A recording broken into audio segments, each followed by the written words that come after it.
Well, you've made it through to episode 3, which means you must be a little bit interested. I'm going to put my head into that little box there so you can see me while I read this to you.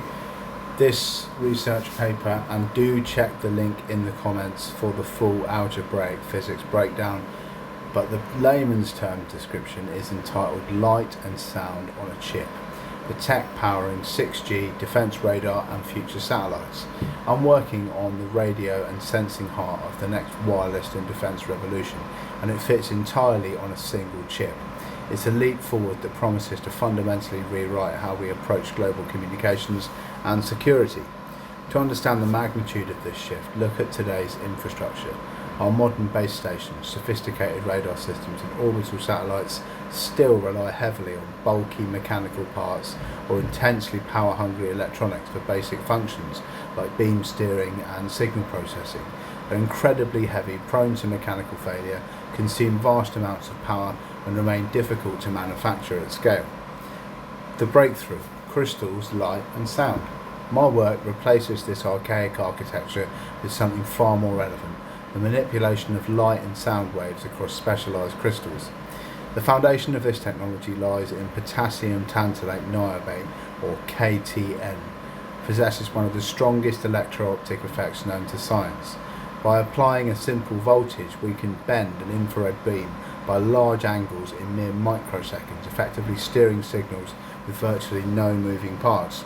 But steering is only half the battle. We combine this electro-optic capability with acousto-optic deflectors that harness sound waves to create incredibly fast turntable lenses right inside the material. So to handle the signal clear up, we integrate topological phononic filters built on lithium niobate. These filters provide ultra low loss configurable signal filtering.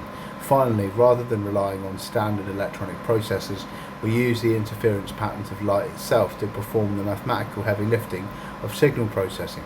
This optical computing happens at the speed of light, demanding only a fraction of the energy. So the system capabilities, there's a little chart here with 2 columns. One's called the component and the other one is the technological function. And what I might do is just turn this fan off. It's really warm today, but the audio on these videos is going to be shit if there's this fan on the whole time. That's probably a bit better, you can hear me now. So the KTN crystals, electro-optic beam steering in microsecond without mechanical parts. Acousto-optic deflectors, that's sound waves creating rapid, dynamic and tunable optical lenses.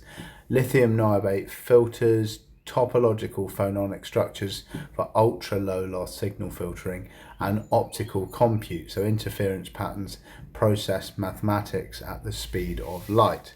Real world impact: the ultimate result is a lightweight, wildly agile and low power photonic RF front end. The application for this technology are urgent and globally significant. So for 6G networks, next generation telecommunication demand massive beam agility and energy efficiency that current hardware simply cannot provide. Defense radar: modern military systems must be able to track hypersonic missiles and drone swarmed in cluttered environments instantaneously without the risk of mechanical failure. Satellite constellations: the space industry desperately needs lighter, more capable payloads to reduce launch costs and increase orbital capabilities. The strategic imperative: whoever controls the hardware foundations of 6G and the next generation radar will possess immense economic and security advantages for decades to come. The UK currently holds the clean room skills and the material platforms required to dominate this space.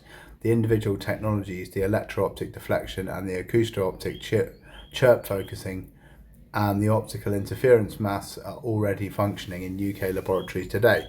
However, the window of opportunity is closing. Before global standards lock in and the market is captured by international competitors, we need to integrate these components into sovereign prototypes. I need dedicated funding and a focused team immediately to bring this to life. If you are invested in the future of 6G defence technology or establishing long-term UK technological sovereignty, I've made a full physics document and its equations are available for review. This is the foundation of the future. Let's build it here.